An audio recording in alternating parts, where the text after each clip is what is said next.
What you're about to hear isn't rumor or myth. These are real, documented cases of killers who crossed one of humanity's darkest boundaries, not only taking a life, but consuming part of it. Only a small handful of people in modern history have done this in a way that was proven beyond any doubt. No legends, no speculation, just confirmed reality.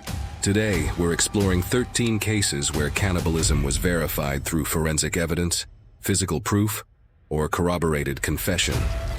These are the only known killers in modern times who were proven to have eaten human flesh. Cannibalism has always fascinated and frightened people. But despite all the stories and rumors, the number of confirmed cases is extremely small. Out of millions of criminal cases worldwide, only 13 have irrefutable proof. These are their stories. Jeffrey Dahmer is one of the most infamous. When police entered his apartment in 1991, they found preserved human tissue stored in the refrigerator and freezer. Dahmer openly admitted to eating parts of several victims, describing it as a way to feel closer to them. His case remains the most thoroughly documented example of proven cannibalism in the United States. Long before Dahmer, Albert Fish horrified the nation in the 1920s and 30s. Fish wrote a detailed letter confessing how he prepared and ate part of a young girl named Grace Budd.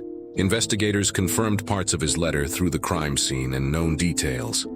It is one of the earliest fully proven cases in American history. In 2001, Germany witnessed one of the most shocking cases of all time.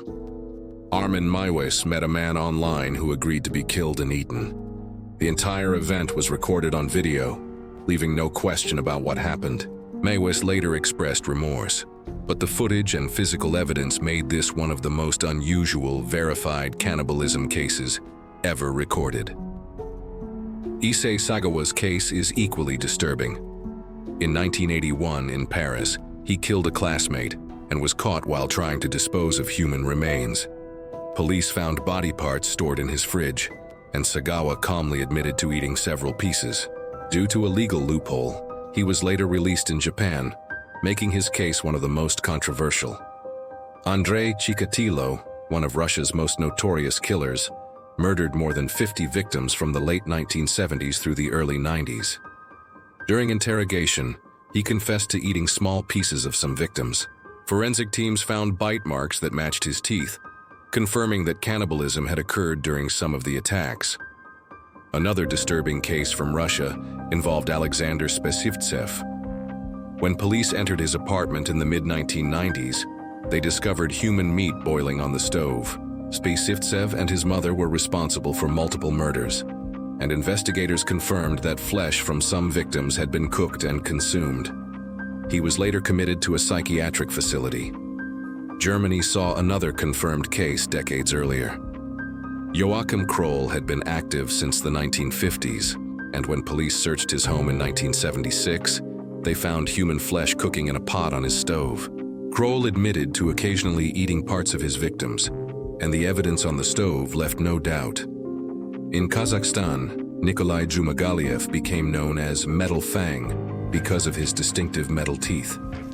He confessed to killing several women and eating parts of their bodies. Friends later told investigators that he had unknowingly served them human meat. Forensic analysis of remains found in his home confirmed this was true.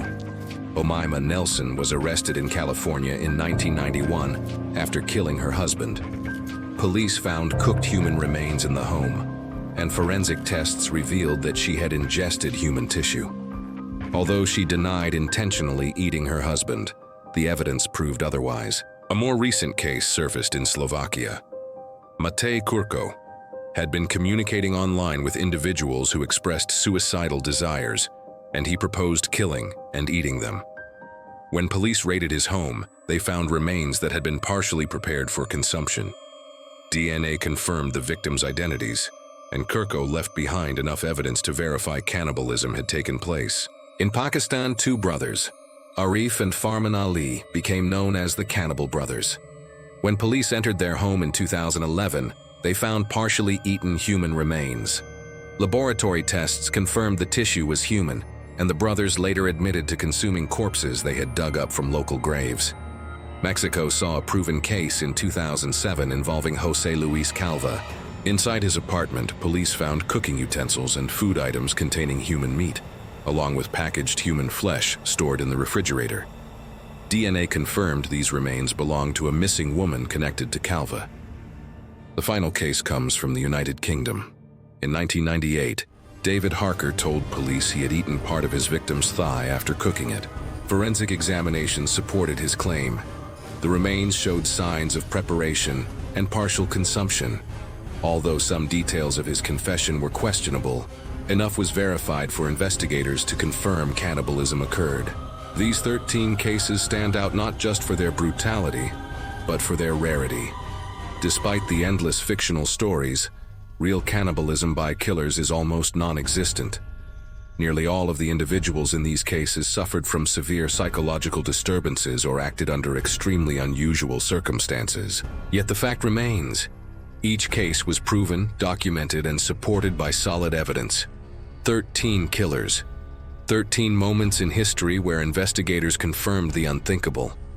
Stories like these remind us not only of the darkness a few individuals are capable of, but also of how rare and extraordinary such cases truly are.